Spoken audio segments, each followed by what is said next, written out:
Hello and welcome to another video from M3BIK, and on this video we're going to be upgrading SDRconnect to version 1.07. Now, as you can see on my screen, my current version is 1.05, so we're missing 1.06 and jumping straight up to 1.07. So let's have a look at the changes on 1.06 first of all, because I did miss this version coming out in January 2026. I stayed on 1.05, so there is some of the changes there. Got some changes to WebSocket APIs and frequency list entries, some corrections and a few other minor changes as well. It's good because every time they make a change they do update these change log documents on their website, so just go to the SDRconnect website and have a look. 1.07, this is the one we're going to jump in and install from February 2026, so I'll give it a couple of weeks before I've decided to use this. The 9th of February this was released and it's now the 26th, so yeah, give it a couple of weeks, make sure it's okay.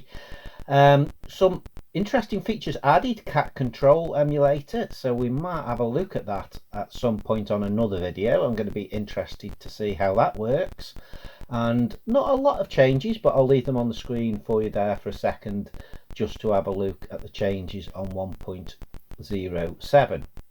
So now we can jump into the SDRconnect website and download the software from here. Now I'm downloading the Windows software, but also if we have a look now, we've got the rig control, and like I said before, I might look at that on a separate video altogether.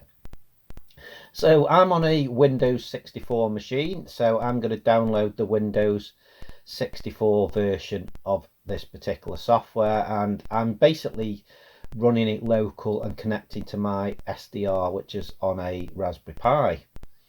So it's downloading at the moment, very quick. It's only about 60 odd meg, I think the file is, and I've currently got it running there in the background. So closing that down, running the file, and then we can just proceed with the installation. If you ever run one of these install files before, it's pretty straightforward, very easy to do. So you just click on the file and it does start to run.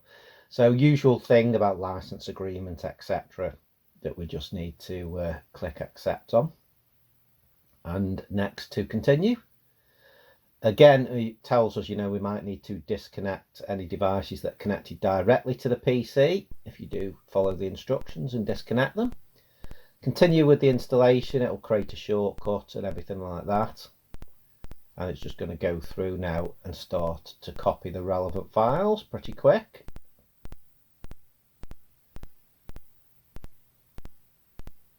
Last few remaining files of this part of the installation, and then it jumps up and starts to install the next part, this Visual C update. Now on my PC this took like forever. I mean forever, probably about 5 minutes. It seemed like it sat on that screen. So yeah, I think what we'll do is we'll have a few moments later and then we'll jump back in rather than leaving it on there for 5 minutes. So yeah, that installs after the main software bit, and then it basically just comes up and tells us in a moment that the rest of the software is completely installed, and we reconnect any devices to your PC again that you may have disconnected at the beginning of the installation.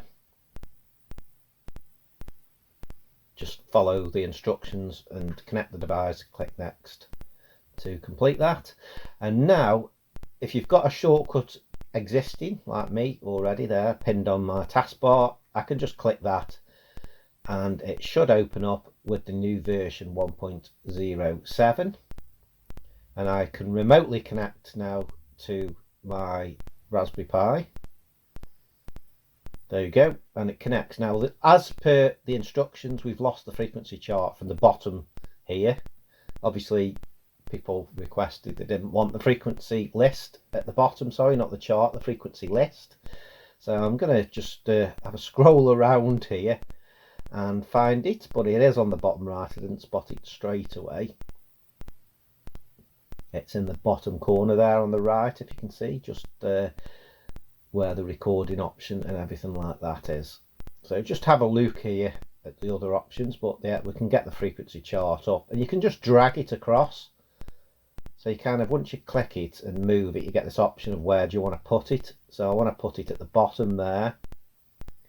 So I'm back to like the original display I had before, where you can see the frequency chart at the bottom, just how I prefer the layout. Personal preference. I think a few other people probably don't like that. That's why they moved it. But yeah, that's all working again now. You can see a bit of audio on PMR 446 there in the background.